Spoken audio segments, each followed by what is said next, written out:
Yes, am I audible? Yes, Yes, sir. okay. So, very good morning to one and all.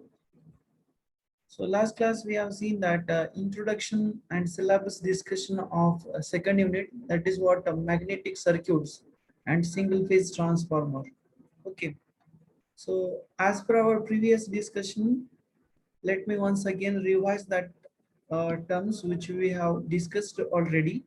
Okay. So, last class we have discussed. Okay. So what is meant by the magnetism?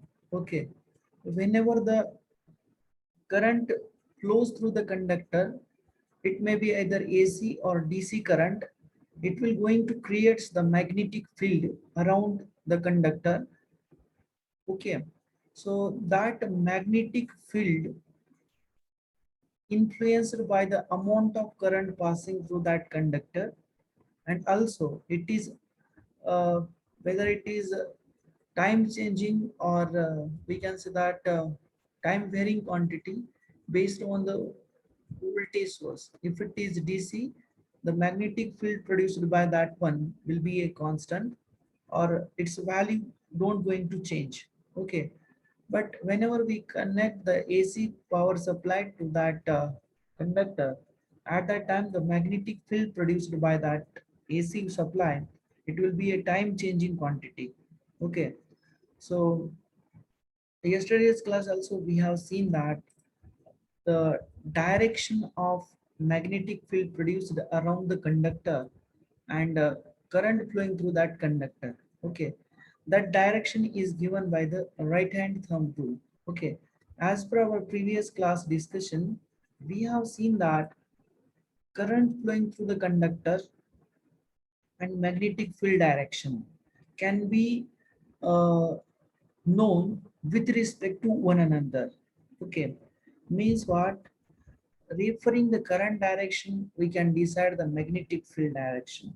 Okay, so as per the right hand thumb rule, the statement for the right hand thumb rule is that whenever we just imagine that a current carrying conductor is held in a right hand in such way that the curled fingers wrapped around the conductor, and current direction will be along the thumb of our right hand.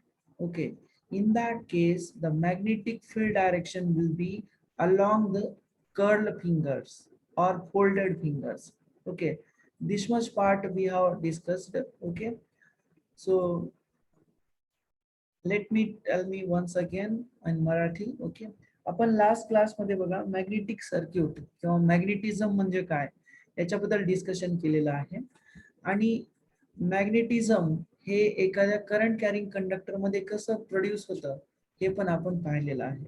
म्हणजे जेव्हा एखाद्या conductor मधून current flow होतं तेव्हा त्या कंडक्टरच्या सभोवताली magnetic field तयार होतं.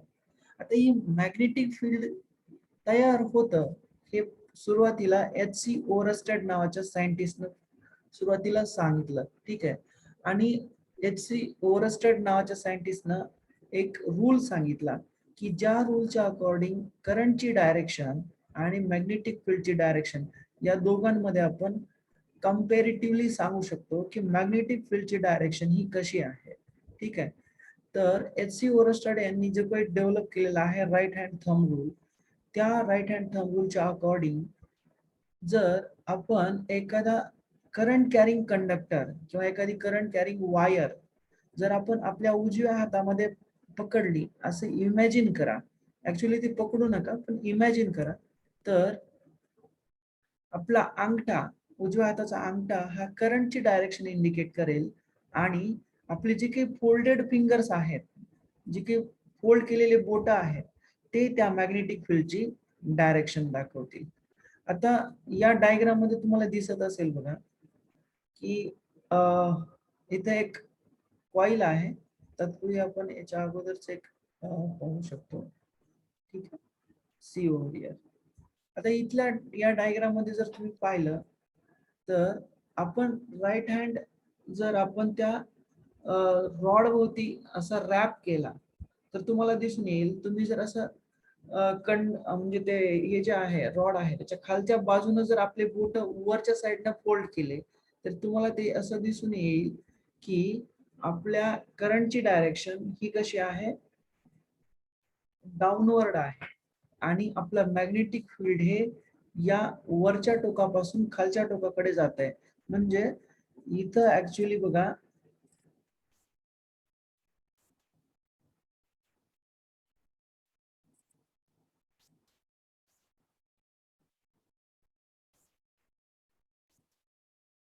हे इथं आपला एन पोल असेल आणि हा इथं आपला एस पोल असेल. As per hour previous discussion आपण पाहिलं की मॅग्नेटिक लाईन्स ऑफ फोर्सेस ह्या ऑलवेज एन पोल पासून एस पोल कडे डायरेक्टेड असतात. ठीक आहे, आणि ह्या कंटिन्युअस लाईन्स असतात. आणि आणखी एक दुसरी आपण प्रॉपर्टी पाहत होतो की magnetic field lines always enters and leave the magnetic field at right angles. Okay, ही एक प्रॉपर्टी आपण काल पाहिली होती. ठीक आहे, आता इथं बघा आपण हे जे लाईन कंडक्टर आहेत, ठीक आहे, हा इथं गुंडाळलेला आहे या रॉड भोवती आणि याची कॉइल तयार केलेली आहे. जर आपण राईट हँड जर आपण या रॉडच्या खालून असा वर गुंडाळला तर आपल्याला असं दिसून येईल की मॅग्नेटिक फील्डची डायरेक्शन ही आपल्या राईट हँड थंबच्या डायरेक्शनला असेल, म्हणजे ती डाऊनवर्ड डायरेक्शनला असेल. ठीक आहे, आता हे ऍक्च्युअली तुम्हाला इमॅजिनरी पार्ट आहे, तो आपण काही पाहू शकत नाही आणि आपण फिजिकली इथं प्रेझेंट नसल्यामुळे थोडंसं इमॅजिन करायला तर डिफिकल्ट जात आहे.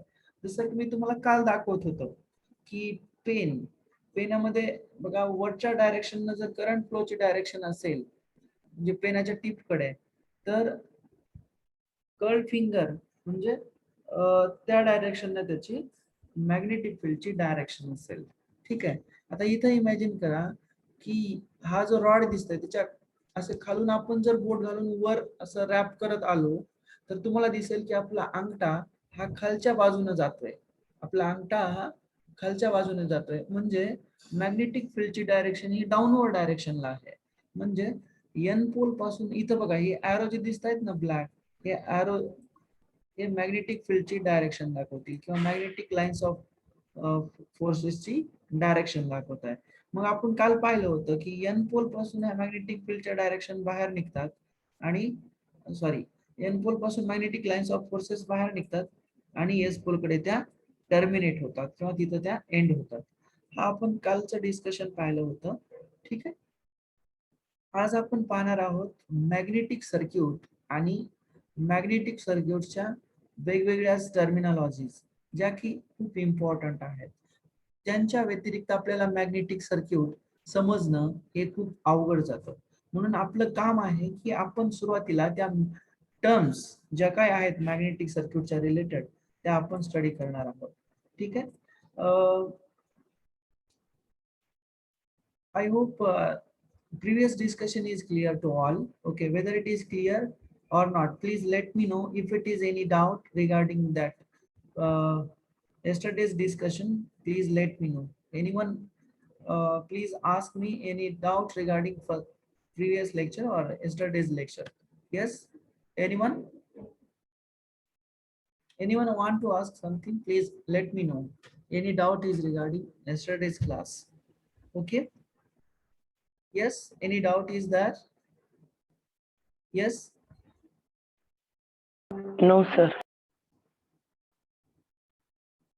I'm asking all of you once again. Any doubt regarding yesterday's class? Let me know. See over here, magnetic lines of forces always leave the magnetic field from the N pole and it is terminate towards the S pole. Okay, this part is already covered in yesterday's class. Okay, so today we will move in the syllabus. Okay, once again. So the basics of magnetic circuits. Whether I'm audible clearly? Yes. Yes, sir. Okay. So see over here, magnetic circuits can be simply defined as, okay, it is the route or path which is followed by the magnetic lines of force. Okay, magnetic lines of force. Simply बघा, आपण जसं म्हणत होतो की electrical circuit म्हणजे काय आहे, हे एक पाथ आहे किंवा हा एक रूट आहे की ज्या रूट वरनं किंवा ज्या पाथ वरनं इलेक्ट्रिकल करंट फ्लो होतं त्याला आपण इलेक्ट्रिकल सर्किट म्हणतो. सेम मॅग्नेटिक सर्किट मध्ये बघा, हा एक पाथ आहे किंवा रूट आहे जो की मॅग्नेटिक फ्लक्स न फॉलो केला जातो. म्हणजे मॅग्नेटिक फ्लक्स ऍक्च्युअली ज्या रूट मधून किंवा पाथ मधून फ्लो होतं त्याला आपण मॅग्नेटिक सर्किट्स म्हणणार आहे. आता ही इथं बघा, ही डायग्राम दिसतेय तुम्हाला. या डायग्राम मध्ये बघा, हे जे राउंडेड शेप दिसत आहे त्याला आम्ही जनरली सोलेनॉइड म्हणतोय. ठीक आहे, इलेक्ट्रिकल मध्ये याला सोलेनॉइड असं म्हणतात. ठीक आहे, हा जो पार्ट आहे हे राउंडेड शेप हा सोलेनॉइड म्हणतो आम्ही त्याला. आणि त्याच्यावरती एक वायर गुंडाळली जाते. ठीक आहे, जसे की तुम्हाला दिसते इथं. ठीक आहे, I think this is no need to draw. Okay, आता इथे तुम्हाला दिसतंय बघा,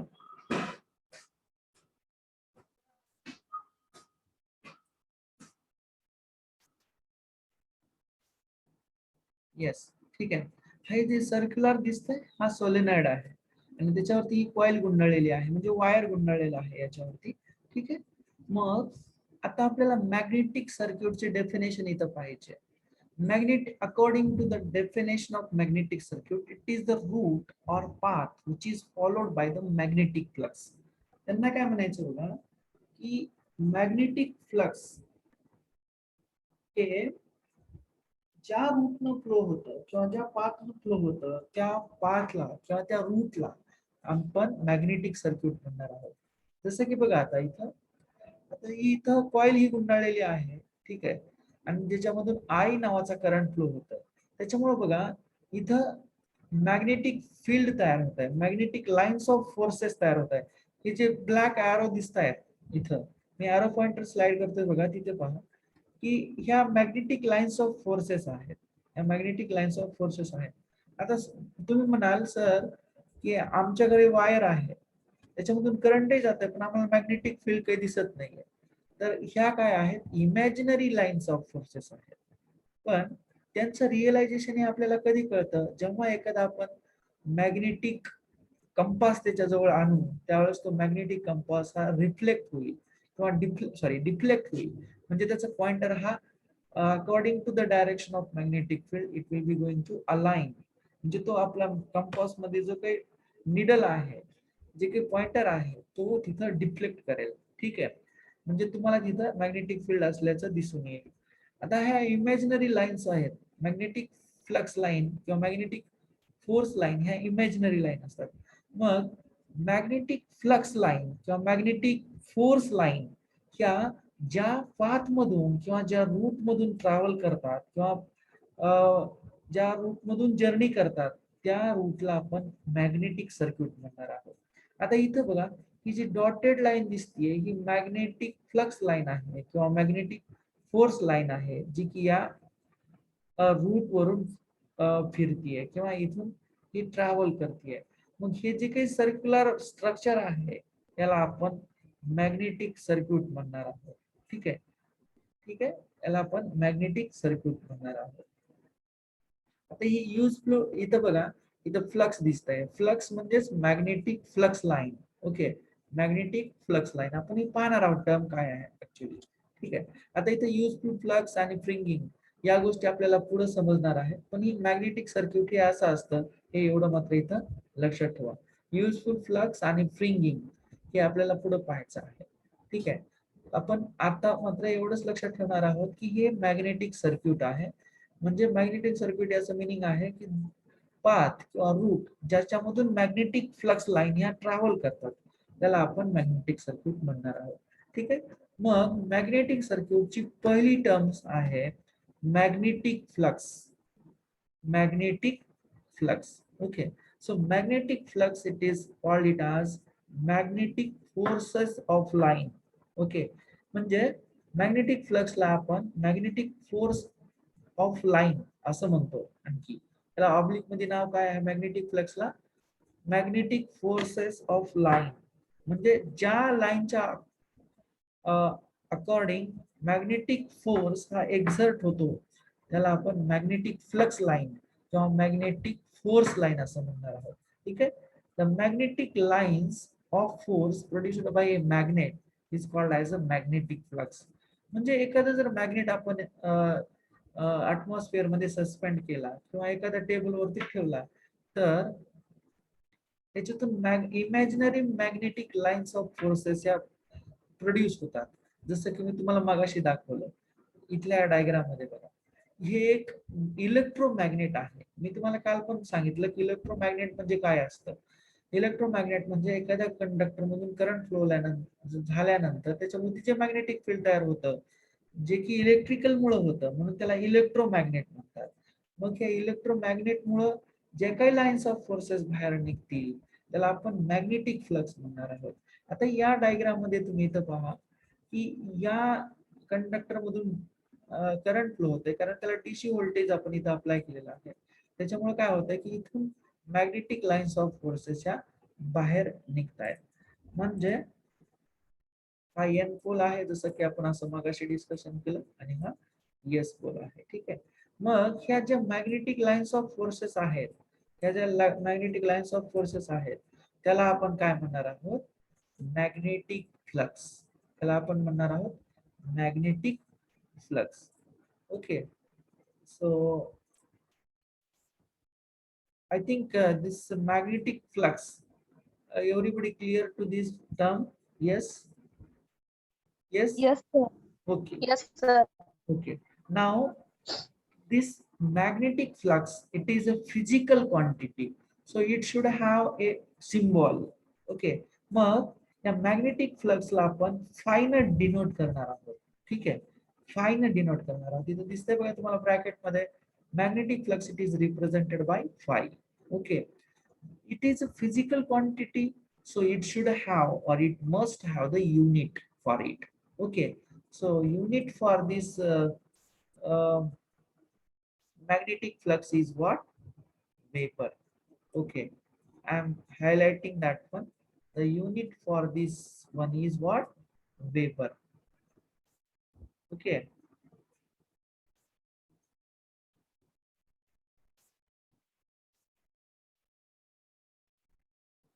okay, this one is what? Vapor. It is unit for magnetic flux. Okay, this phi, it is represented in vapor. Okay, unit for the magnetic flux is vapor. Okay, so actually 1 Weber means what? We have to calculate or we have to know this term. Okay, 1 weber म्हणजे किती magnetic flux आपल्याला कळायला पाहिजे ना physically. ठीक आहे, तर 1 weber याचं इक्वलंट आहे 10 to the power of 8 line of forces. Okay, म्हणजे 1 वेबर एवढा मॅग्नेटिक फ्लक्स आहे म्हणजे आहे तरी किती? तर ते 10 to the power of 8 lines of force म्हणजे 10⁸ एवढ्या number of lines of forces म्हणजे 1 वेबर आहे. ठीक आहे, हे तुम्हाला एमसीक्यू एक्झामिनेशन मध्ये विचारलं जाऊ शकतो. ठीक आहे, म्हणून लक्षात ठेवा 1 weber is equal to 10 to the power of 8 line of force. हे सगळ्यांना रिमेंबर होईल. ठीक आहे, लक्षात ठेवा सगळे.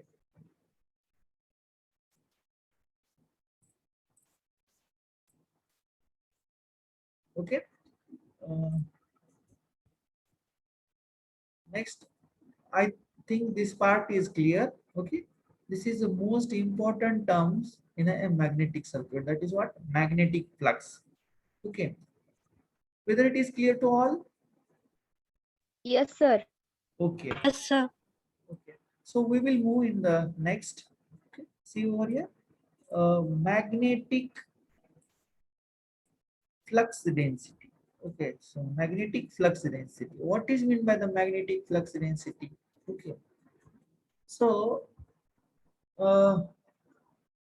डेन्सिटी याचं मिनिंग आहे बघा की एक पर युनिट एरिया मधून किती magnetic flux lines of forces जातात त्याला आपण फ्लक्स डेन्सिटी म्हणणार आहोत. ठीक आहे. डेन्सिटी याचं मिनिंग असतं की एका युनिट एरिया मधून किंवा एका युनिट लेंथ मध्ये या मॅग्नेटिक लाईन्स ऑफ फोर्सेस किती जातात किंवा किती ट्रॅव्हल करतात त्याला आपण मॅग्नेटिक फ्लक्स डेन्सिटी असं म्हणणार आहोत. आता इथं बघा, सपोज हा माझा एक 1 युनिट एरिया आहे असं गृहीत धरू. 1 मीटर स्क्वेअर एरिया आहे असं मी कन्सिडर करतो. ठीक आहे. 1 मीटर स्क्वेअर हा एवढा एरिया. तर हे मी जे हायलाइट करतोय तेवढ्या एरिया मधून किती total number of lines of forces जातात त्याला मी त्या मॅग्नेटिक फील्डची फ्लक्स डेन्सिटी म्हणेल. आता इथं बघा, मी इथून एवढा जो पार्ट घेतो, मी तर एरो पॉइंटर कडे बघा, हायलाइटर कडे, की हा एवढा मॅग्नेटिक फील्ड मधला एक पार्ट आहे जो की 1 मीटर स्क्वेअर आहे. ठीक आहे.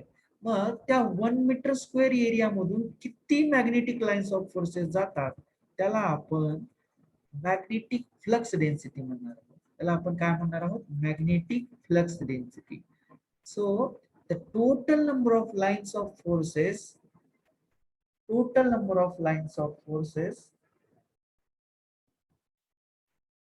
per square meter of the cross-sectional area of the magnetic core is called as a flux density. Okay, is called as a flux density. याचं मीनिंग काय आहे बघा, इथं आता आपण मॅथमॅटिकली समजून घेऊ. मॅथमॅटिकली खूप आपण इझिली समजून घेऊ शकतो. मी तर हायलाइट करतोय बघा, हे आहे मॅग्नेटिक फ्लक्स डेन्सिटीचा formula. Okay, so magnetic flux density B is equal to what it is? Flux, total amount of flux which is passing through per unit area. per unit area. आता हा तुम्ही formula जर पाहिला तर तुम्हाला इथं दिसून येईल की total flux passing through per unit area म्हणजे total flux divided by area. Okay, under which we have to calculate the flux density. That is nothing but the as per our convenience we have considered 1 metre square area. Okay, इथे मी तुम्हाला दाखवून दिलंय बघा की ही एक magnetic circuit आहे, त्याच्यामध्ये एक मॅग्नेटिक फील्ड तयार होईल. त्या मॅग्नेटिक फील्ड मध्ये आपण 1 मीटर स्क्वेअर एवढा एरिया कन्सिडर केला आहे आणि त्या 1 मीटर स्क्वेअर एवढ्या एरिया मधून किती total number of lines of forces जातात त्याला आपण मॅग्नेटिक फ्लक्स डेन्सिटी म्हणणार आहोत. त्याला आपण काय म्हणणार आहोत? Magnetic flux density. Okay, is it clear? Yes, yes, is it? Yes, sir. Yes, sir. All of you got the idea what is meant by the flux density? Yes. आता तुम्हाला याचं फिजिकल, ओके ठीक आहे. आता याचं physical example सांगायचं म्हणलं तर आपल्याकडे एक सपोज पीव्हीसी पाईप आहे. ठीक आहे. आणि त्याचा जो काही एरिया आहे तो आहे सपोज 1 मीटर स्क्वेअर. ठीक आहे.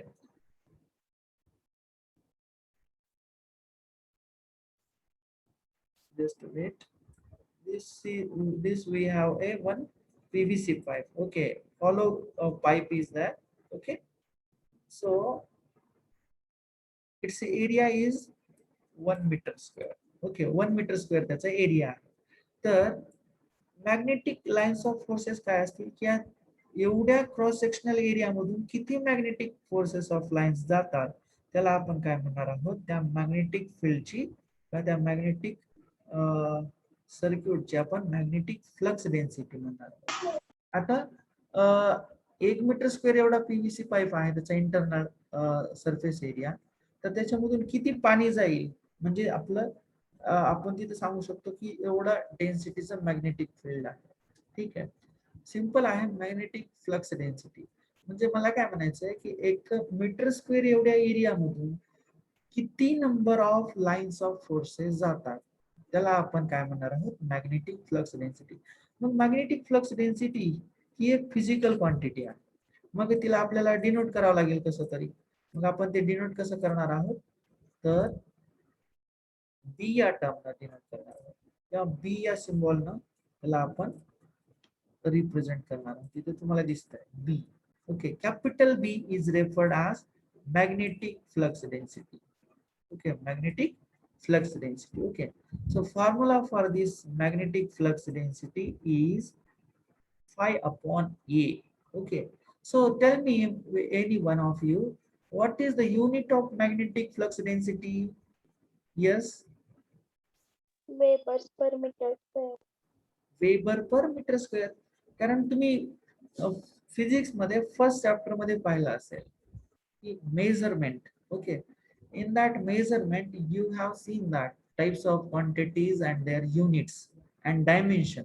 Okay, so आता या मॅग्नेटिक फ्लक्स डेन्सिटीचा आपण युनिट कसं काढणार आहोत, तर इथं त्याचा फॉर्म्युला बघा. न्यूमरेटरला काय आहे, फ्लक्स आहे. फ्लक्सचं युनिट काय आहे, वेबर आहे. डिनॉमिनेटरला काय आहे, एरिया आहे. त्याचं युनिट काय असतं, metre square.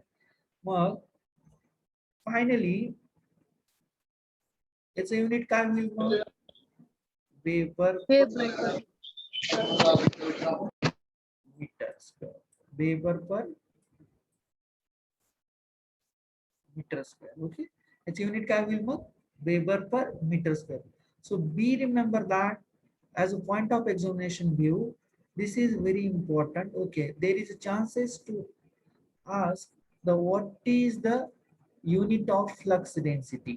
Okay, so it is always measured in Weber per meter square. Okay, Weber per meter square. So sometimes it is called it as Tesla. Okay, so a great scientist, Nikola Tesla. Okay, so in the honor of that Nikola Tesla, the unit of magnetic flux density is given as Tesla. Okay, Weber per meter square is nothing but the Tesla. Okay, आता तुम्ही market मध्ये पाहत आहात बघा Tesla car. ठीक आहे, Tesla car वगैरे येत आहेत. टेस्ला इलेक्ट्रिकल कार आहेत त्या.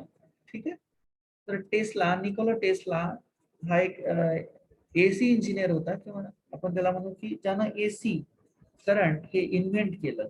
आणि त्या एसी चे वेगवेगळे इन्स्ट्रुमेंट आहेत किंवा डिव्हाइसेस आहेत त्याच्याबद्दल डिटेल स्टडी केलंय. ऍक्च्युअली आपली इंडक्शन मोटार किंवा तुम्ही जे घरी पाण्यासाठी वगैरे यूज करता, ऍग्रिकल्चरल मध्ये यूज करता, ती इंडक्शन मोटार ही ऍक्च्युअली निकोला टेस्ला यांनीच डिझाईन केलेली आहे. सुरुवातीला त्यांनीच ती रन करून पाहिलेली आहे. ठीक आहे, असे ते ग्रेट, आपण फादर ऑफ इलेक्ट्रिकल इंजिनिअरिंग सुद्धा म्हणू शकतो त्यांना, Nikola Tesla. Okay, so Weber per meter square sometimes called the Tesla. Okay, Tesla. We remember that unit for magnetic flux density, Weber per meter square or Tesla. Okay, so once again I will repeat. So magnetic flux density is nothing but what, the total number of lines of forces passing through per square meter of the cross-sectional area of a magnetic core is called as a flux density. Okay, and the SI unit for the magnetic flux density is Weber per meter square or Tesla. Okay, this much part you have to remember. Okay, this is a very essential term. Okay, we have to take the numerical on this also. Okay, so we remember that unit and how it will be calculated. Okay, so these two terms keep in your mind, because of on the basis of these two terms we are going to define furthermore terms related to the magnetic circuit. Okay, आपण काय करणार आहोत, या दोन टर्म्सच use करून कुठल्या काही magnetic सर्किटच्या डेफिनेशन किंवा टर्म्स त्या डिस्कस करणार आहोत. तर I hope no any doubt regarding the flux density, whether it is, let me know. Yes, doubt is there regarding the flux density? Please tell me, anyone. Yes, any doubt is there? No, sir. Okay, so shall I move? Yes. Yes. So see over here, magnetomotive force. Okay, so we will see that what is meant by magnetomotive force. Okay, जसं की physics मध्ये एक force असतं, तसंच magnetic circuit मध्ये सुद्धा एक force असतो, त्याला आपण मॅग्नेटोमोटिव्ह फोर्स म्हणणार आहोत. ठीक आहे, किंवा याला शॉर्ट मध्ये MMF असं म्हणतात. त्याला काय म्हणतात शॉर्ट मध्ये? MMF. Okay, magnetomotive force. ठीक आहे, आता बघा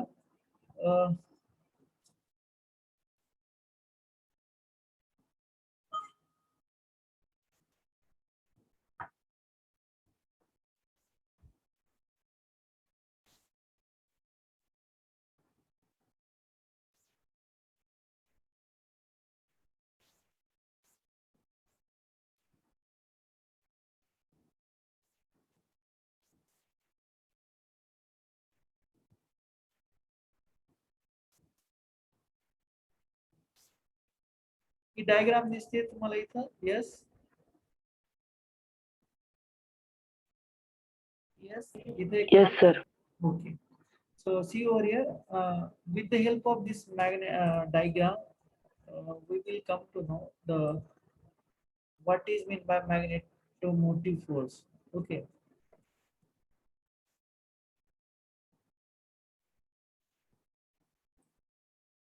so see over here,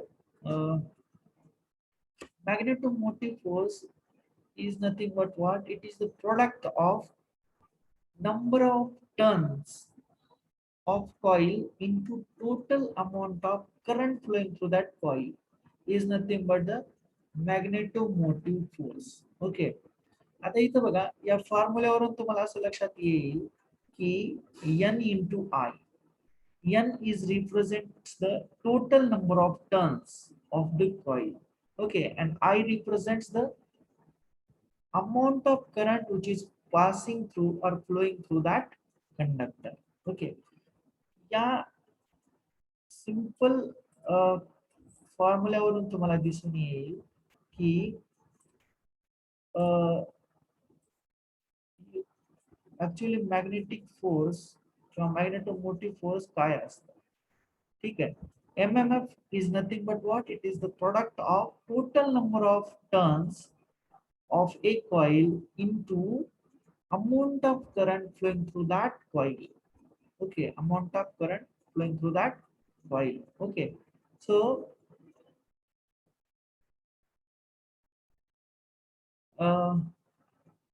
this definition is clear to all. Whether it is clear or not, tell me. Yes, समजली आहे का याची डेफिनेशन मॅग्नेटोमोटिव्ह फोर्स ची काय आहे ते? Yes, Yes, sir. ओके. आता बघा actually magnetic flux density,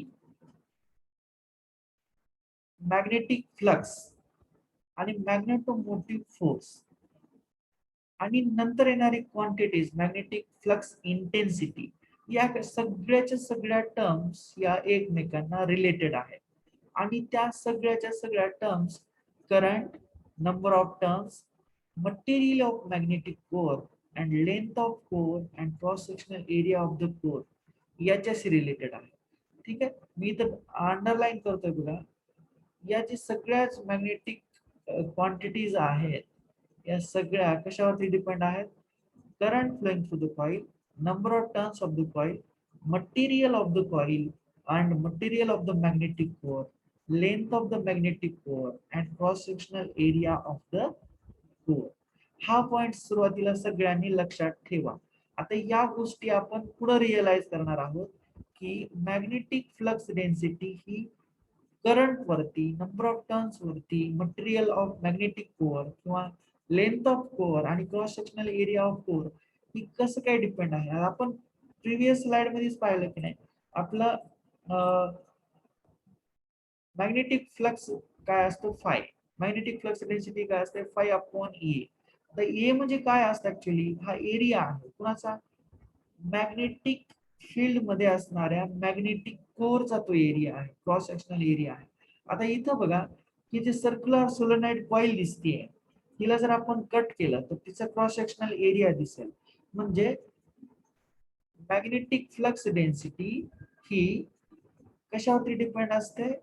cross sectional एरियावरती. परत नंबर ऑफ टर्न्स वरती डिपेंड असतं.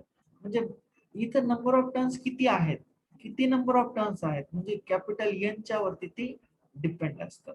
परत मटेरियल ऑफ मॅग्नेटिक कोअर. आता ही गोष्ट तुम्हाला समजायला थोडीशी अवघड जाते, कारण मला माहित नाही तुम्हाला मॅग्नेटिक सर्किट बद्दल किती डिटेल्स अगोदर माहिती आहे. कारण हे जे कोअर मटेरियल आहे ज्याच्यावरती की आपण वाइंडिंग गुंडाळणार आहोत, ते जर सपोज प्लास्टिकचं असेल तर तिथं डेव्हलप होणारं मॅग्नेटिक फ्लक्स हे वेगळं असेल. सपोज ती जर आयरन कोअर असेल म्हणजे लोखंडाची ती कोअर असेल तर तिथं मॅग्नेटिक फोर्स हा वेगळा डेव्हलप होईल किंवा मॅग्नेटिक फ्लक्स हे तिथं वेगळा डेव्हलप होईल. ठीक आहे. आणि जर तिथं जर कास्ट आयरन किंवा स्टेनलेस स्टील किंवा सिलिकॉन स्टील असे जर वेगवेगळे कोअर मटेरियल असतील तर तिथं मॅग्नेटिक फोर्स किंवा मॅग्नेटोमोटिव्ह फोर्स, फ्लक्स डेन्सिटी या सगळ्यांच्या व्हॅल्यू चेंज होतात. आता जनरली जर मॅग्नेटिक कोअर असेल याचं मिनिंग काय आहे की मॅग्नेटिक मटेरियलची जर कोअर असेल म्हणजे लोखंडाची असेल, म्हणजेच कास्ट आयरनची असेल किंवा स्टेनलेस स्टीलची असेल किंवा सिलिकॉन स्टीलची जर कोअर असेल तर तिथं डेव्हलप होणारं मॅग्नेटिक फील्ड हे जास्त असतं with respect to plastic, copper, aluminium, ठीक आहे, किंवा वूड. आता मी तुम्हाला हे कसं काय सांगू शकतो, कारण मॅग्नेटिक मटेरियल आणि नॉन मॅग्नेटिक मटेरियल हे सगळ्यांना क्लासिफिकेशन कळतं. नॉन मॅग्नेटिक मटेरियल म्हणजे जे की मॅग्नेटना अट्रॅक्ट होणार नाहीत. फॉर एक्झाम्पल वूड असेल, प्लास्टिक असेल, कॉपर असेल, ॲल्युमिनियम असेल, हे मटेरियल हे मॅग्नेटिक मटेरियल नाही आहेत, म्हणजे ते काही मॅग्नेटला अट्रॅक्ट करत नाहीयेत. पण आयरन म्हणजे लोखंड किंवा cast iron, stainless steel, silicon steel हे सगळेचे सगळे मटेरियल हे मॅग्नेटिक मटेरियल आहेत. मग त्यांच्यामध्ये जी काही मॅग्नेटिक फ्लक्स डेन्सिटी डेव्हलप होईल, मॅग्नेटिक फ्लक्स डेव्हलप होईल, हे नॉन मॅग्नेटिक मटेरियल पेक्षा हे जास्त असतं. हा एवढा पार्ट तुम्ही लक्षात ठेवा, कारण हा तुम्हाला काही एवढा गरजेचा नाहीये. पण मटेरियल वरती मॅग्नेटिक फील्ड किंवा मॅग्नेटिक फोर्स किंवा मॅग्नेटिक फ्लक्स डेन्सिटी कशी डिपेंड असते, मॅग्नेटिक मटेरियल मध्ये मॅग्नेटिक फ्लक्स हे जास्त डेव्हलप होतं with compare to non magnetic material. Okay. मला जर तुम्ही काळजीपूर्वक ऐकत असाल तर तुम्हाला समजून येईल की मॅग्नेटिक किंवा मॅग्नेटिक फ्लक्स डेन्सिटी ही मटेरियल वरती कशी डिपेंड असते एखाद्या कोरच्या. ठीक आहे, तुम्हाला लक्षात आलं असेल. जे काही मॅग्नेटिक मटेरियल्स आहेत त्यांच्यामध्ये डेव्हलप होणारा मॅग्नेटिक फ्लक्स हे जास्त असतं विथ कम्पेअर टू आपण काय म्हणतो त्याला नॉन मॅग्नेटिक मटेरियल. ठीक आहे. मग मोर current and more turns of wire we use the greater will be the magnetizing effect. आता हे सेकंड पॉइंट मध्ये तुम्ही कॉन्सन्ट्रेट करा. जर मॅग्नेटोमोटिव्ह फोर्स म्हणजेच मॅग्नेटिक फोर्स हा नंबर ऑफ टर्न्स वरती डिपेंड असेल आणि त्या वायर मधून जाणाऱ्या करंट वरती डिपेंड असेल. आता इथं बघा तुम्हाला दिसून येईल की मॅग्नेटिक फोर्स किंवा magnetomotive force is directly proportional to number of turns and directly proportional to amount of current flowing through the conductor. ठीक आहे. आता तुम्हाला लक्षात येते का बघा, डायरेक्टली प्रोपोर्शनल याचं मिनिंग काय आहे, नंबर ऑफ टर्न्स इन्क्रीज झाले म्हणजे मॅग्नेटोमोटिव्ह फोर्स इन्क्रीज होईल, किंवा अँपियर म्हणजे करंट इन्क्रीज झाला तर मॅग्नेटोमोटिव्ह फोर्स हा इन्क्रीज होईल. म्हणजे डायरेक्टली प्रोपोर्शनॅलिटी यांच्यामध्ये रिलेशनशिप आहे. ठीक आहे.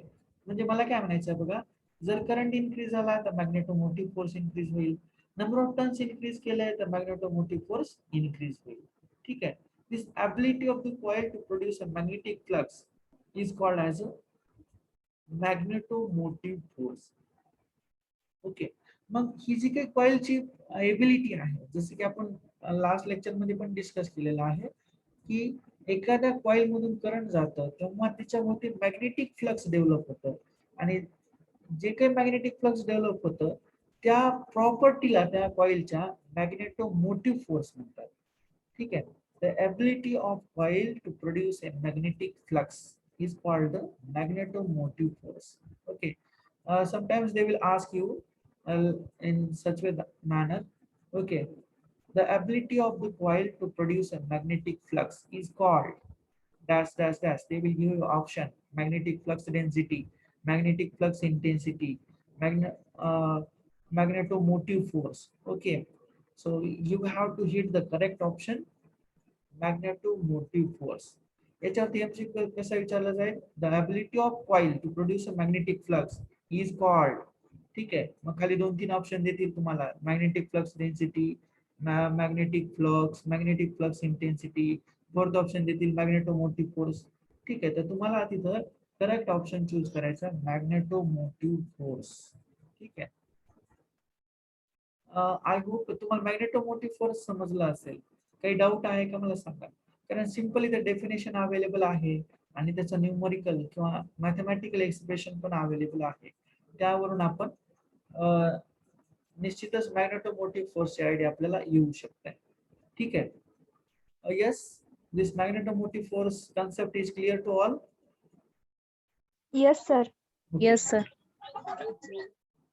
So tell me the unit for this MMF. Yes.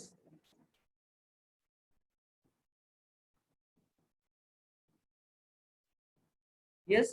आता मी एखाद्या मॅग्नेटिक फील्ड मध्ये मॅग्नेटोमोटिव्ह फोर्स एक्झिस्ट होतो असं म्हणतोय, पण किती एक्झिस्ट होतोय याला काहीतरी मला मेजर करावं लागेल ना. मग त्याचं काहीतरी युनिट सांगावं लागेल. येस, त्याचं युनिट काय असेल मग? Ampere. Ampere turn. Okay, ampere turn. ठीक आहे, एम्पियर टर्न लक्षात ठेवा. Unit for magnetomotive force is ampere turn. आता म्हणा सर तुम्ही एम्पियर टर्न म्हणताय, एम्पियर आम्हाला कळू शकतो की हे युनिट आहे करंटचं, पण ही टर्न्स कोणाचं युनिट आहे? तर ही युनिट कोणाचं नाहीये. पण आपल्याकडे कॉईल ही काही एका टर्नची असते का? आपण एक टर्न असणाऱ्या कंडक्टरला आपण कधी कॉईल म्हणणार आहोत का? नाहीये. जेव्हा नंबर ऑफ टर्न्स असतील तेव्हा त्या स्ट्रक्चरला आपण कॉईल म्हणणार आहोत. म्हणजे एखाद्या कॉईल मध्ये सपोज 100 नंबर ऑफ टर्न्स आहेत. ठीक आहे, तर मग एका टर्न्स मुळे किती मॅग्नेटोमोटिव्ह फोर्स तयार होईल त्याला आपण एमएमएफ म्हणणार आहोत. म्हणजे एम्पियर टर्न्स हे काय इंडिकेट करतं की एका टर्न मुळे किती मॅग्नेटोमोटिव्ह फोर्स तयार झाला. त्याला म्हणून युनिट काय आहे? Ampere turns. Okay, unit for magnetomotive force is what? Ampere turn. Okay, where. ठीक आहे, लक्षात राहील. Yes. Yes, sir. Okay. Next, fourth important terms related to the magnetic circuit. Okay. Magnetomotive force मध्ये कोणाला काही डाऊट आहे का? Yes. No, sir. Yes, doubt आहे का कोणाला? कारण मॅग्नेटोमोटिव्ह फोर्स हा एक सिंपल फोर्स आहे जो की मॅग्नेटिक फील्ड मध्ये डेव्हलप होतो. एवढं लक्षात ठेवा. मॅग्नेटिक फील्ड मध्ये जो फोर्स डेव्हलप होतो त्याला आपण मॅग्नेटोमोटिव्ह फोर्स म्हणणार आहोत. ठीक आहे, लक्षात राहील. आणि तो मॅग्नेटिक फोर्स आपण कसा करणार आहोत? Number of turns of coil into total amount of current flowing through that particular coil. Okay, लक्षात राहील सगळ्यांच्या? लक्षात ठेवा, हे इम्पॉर्टंट. ठीक आहे, नेक्स्ट काय बघा, fourth important answer, that is what? Magnetic field intensity. Okay, magnetic field intensity. आता म्हणाल सर तुम्ही या टर्म जे काय आपण डिस्कस करतो याचा यूज काय आहे? तर ऍक्च्युली बघा, इलेक्ट्रिकल इंजिनिअरिंग मध्ये डिझाईन ऑफ इलेक्ट्रिकल मशीन हा एक सब्जेक्ट आहे, किंवा इलेक्ट्रिकल मशीन 1, इलेक्ट्रिकल मशीन 2, म्हणजे डीसी मशीन, एसी मशीन. या मशीनचं डिझाईन करताना ऍक्च्युली आपल्याला या टर्म्स, सगळ्याच्या सगळ्या टर्म्स त्या माहीत असाव्या लागतात. कारण एखाद्या मोटरची पॉवर ही आपण या टर्म्सच्याच माध्यमातून डिसाइड करू शकतो. आपण म्हणतो की नाही आपल्याकडे 10 HP ची मोटर आहे, 10 ची मोटर आहे, 7.5 ची मोटर आहे. हे जे काही रेटिंग आहेत ह्या वेगवेगळ्या कशा असतात? तर या नंबर ऑफ टर्न्स वरती डिपेंड असतात, current flowing through the coil असतात, मॅग्नेटिक फ्लक्स किती तयार होतं त्याच्यावरती डिपेंड असतात, मॅग्नेटोमोटिव्ह फोर्स किती तयार होतं तिथं त्याच्यावरती डिपेंड असतात, आणि मॅग्नेटिक फ्लक्स इंटेन्सिटी तिथं किती तयार होते त्याच्यावरती पण त्या डिपेंड असतात. म्हणून या गोष्टी आपल्याला माहित असणं गरजेचं आहे. मग फोर्थ इम्पॉर्टंट टर्म आहे बघा, मॅग्नेटिक फील्ड इंटेन्सिटी, किंवा याला मॅग्नेटिक फ्लक्स इंटेन्सिटी सुद्धा म्हणतात. याला काय म्हणतात? मॅग्नेटिक फ्लक्स इंटेन्सिटी किंवा magnetic field intensity. Actually magnetic flux, magnetic field या दोन टर्म सेम आहे. ठीक आहे. आता आपण मॅग्नेटिक फ्लक्स डेन्सिटी पाहिली, तसं मॅग्नेटिक फील्ड इंटेन्सिटी किंवा मॅग्नेटिक फ्लक्स इंटेन्सिटी आपल्याला पाहिजे. आता डेन्सिटी आणि इंटेन्सिटी मध्ये डिफरन्स आहे. ठीक आहे. फ्लक्स डेन्सिटी म्हणजे काय आहे मला सांगा, कोणीतरी सांगेल का? येस, मॅग्नेटिक फ्लक्स डेन्सिटी म्हणजे काय सांगावं?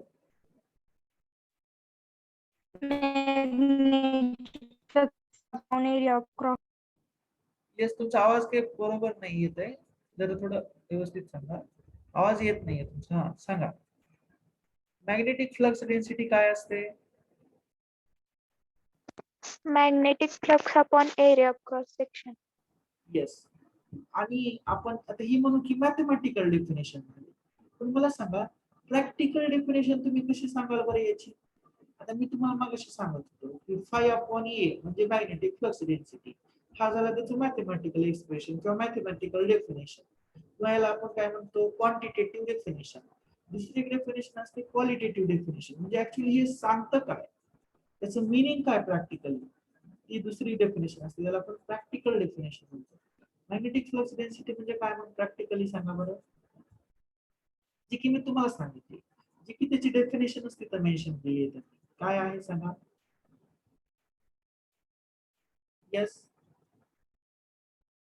मॅग्नेटिक फ्लक्स डेन्सिटी किंवा मॅग्नेटिक फील्ड डेन्सिटी बी म्हणजे काय असतं? येस, प्रॅक्टिकली सांगा. मी मगाशी तुम्हाला म्हणत पण होतं की डेफिनेशन मॅथमॅटिकल एक्सप्रेशन वेगळं आणि डेफिनेशन वेगळं.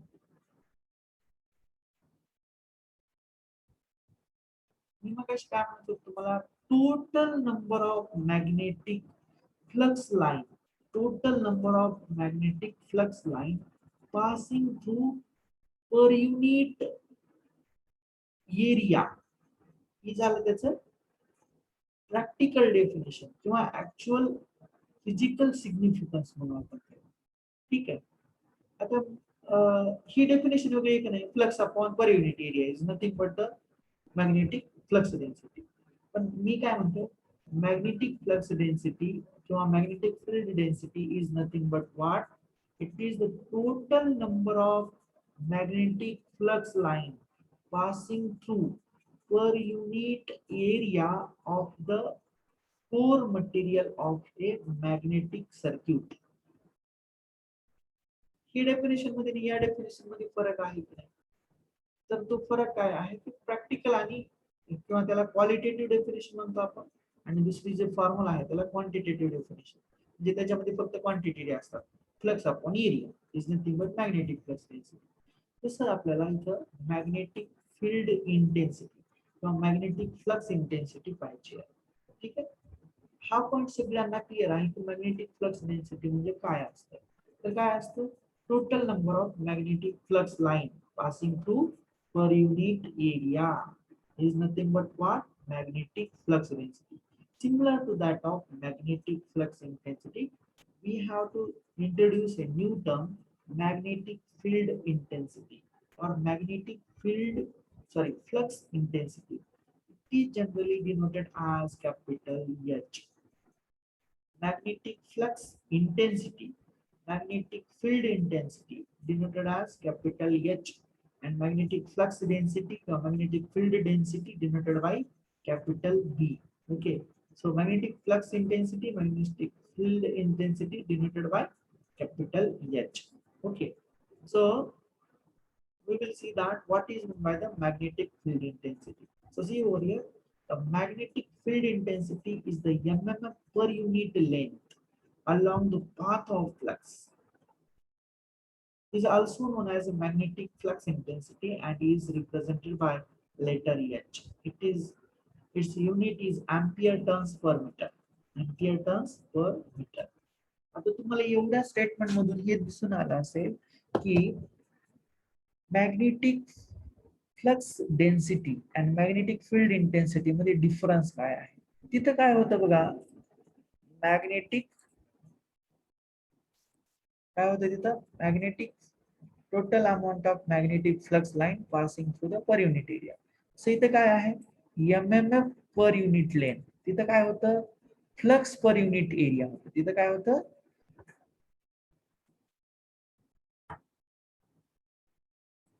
तिथं काय होतं सांगा, फ्लक्स पर unit area.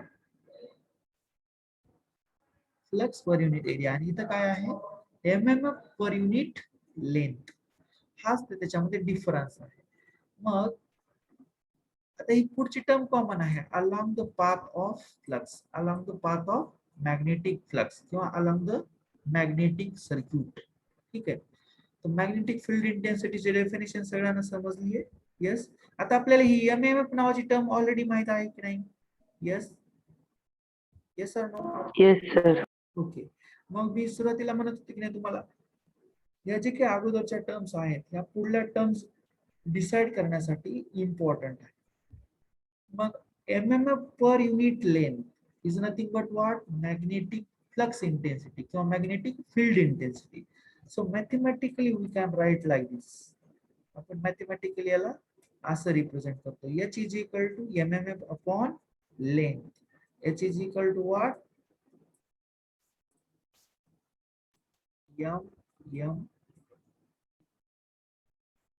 F upon length.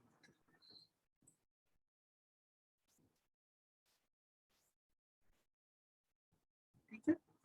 हा झाला मॅग्नेटिक फ्लक्स इंटेन्सिटीचा फॉर्म्युला. ठीक आहे. याच्यावरती पण तुम्हाला एमसीक्यू येण्याचे चान्सेस आहेत. ठीक आहे. मग याच्यामध्ये काय तुम्हाला विचारलं जाईल, एक तर फॉर्म्युला विचारला जाईल किंवा तुम्हाला एमएमएफ ची व्हॅल्यू दिली जाईल आणि लेंथ, टोटल लेंथ पण दिली जाईल मॅग्नेटिक सर्किटची. तर तुम्हाला काय विचारलं जाईल की त्या मॅग्नेटिक फील्डची इंटेन्सिटी काढा. म्हणजे तुम्हाला एमएमएफ ची व्हॅल्यू माहिती आहे आणि लेंथ पण माहिती आहे, तर तेव्हा तुम्ही मॅग्नेटिक फील्ड इंटेन्सिटी काढू शकता की नाही. सपोज मी म्हणालो की 20 एम्पियर टर्न एमएमएफ आहे आणि 20 मीटर किंवा कोणती व्हॅल्यू घ्या, 10 मीटर एवढा लेंथ आहे कशाची, मॅग्नेटिक सर्क्यूटची. तर तिथले मॅग्नेटिक फील्ड इंटेन्सिटी काढा किंवा तिथली मॅग्नेटिक फ्लक्स इंटेन्सिटी काढा. तर तुम्ही काय कराल, डायरेक्टली एमएमएफ अपॉन लेंथ याचा यूज करून तुम्ही काय करणार, कॅल्क्युलेट करणार. फॉर एक्झाम्पल मग आपण, मी किती म्हणत होतो, 20 अपॉन 10. एमएमएफ किती म्हणत होतो मी, 20 एम्पियर टर्न. ठीक आहे. आणि लेंथ किती म्हणलं मी, 10 मीटर. तर मग बघा किती येतं आन्सर याचं, सांगा मला. 20 अपॉन 10, 2. युनिट काय असेल मग एमएमएफचं, सॉरी मॅग्नेटिक फ्लक्स इंटेन्सिटीचं युनिट काय असेल? येस, येस, सांगा ना. Ampere turns per meter. Ampere turn per metre. Okay. युनिटला यस वगैरे लागत नसतं. प्रोनाउन्सिएशन करताना पण व्यवस्थित प्रोनाउन्सिएशन करा. एम्पियर्स असं म्हणायचं नाही, simple ampere turn per metre. Metre, कारण युनिटला कधी यस लागत नाही. यस लावायचं सुद्धा नाही. तुम्ही फिजिक्स मध्ये शिकला असाल फर्स्ट चॅप्टर मध्ये. ठीक आहे. मग याचं युनिट काय होईल, ampere turn per metre. Okay. Unit for the magnetic field intensity is what, ampere turn per metre. दिसतं इथं बघा.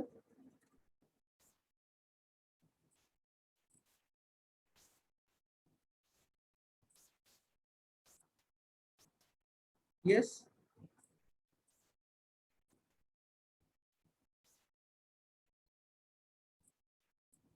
हे ampere turn per metre. Okay. Unit लक्षात राहील. मग मॅग्नेटिक फील्ड इंटेन्सिटीचं काय आहे, एम्पियर टर्न पर मीटर. ठीक आहे. 2 एम्पियर टर्न पर मीटर. मग मॅग्नेटिक फील्ड इंटेन्सिटी किती असेल त्या पर्टिक्युलर मॅग्नेटिक सर्किट मध्ये किंवा मॅग्नेटिक फील्ड मध्ये, 2 एम्पियर टर्न पर मीटर. ठीक आहे. मॅग्नेटिक फील्ड इंटेन्सिटी समजली सगळ्यांना? Yes. Yes, sir. Okay. So almost time is getting over. Okay. So let us take the 15-minute break, and once again we will continue at 11 a.m. Okay. So today we will, sorry, we will stop over here. Thank you. So please maintain your attendance for next class also, because it is very essential. So we will stop now over here. All part is clear to all? Yes. Up to the fourth term, all terms are clear to all? Yes. Yes, Yes, sir. sir. Okay. So we will stop over here, and once again we will continue at 11 a.m. Okay.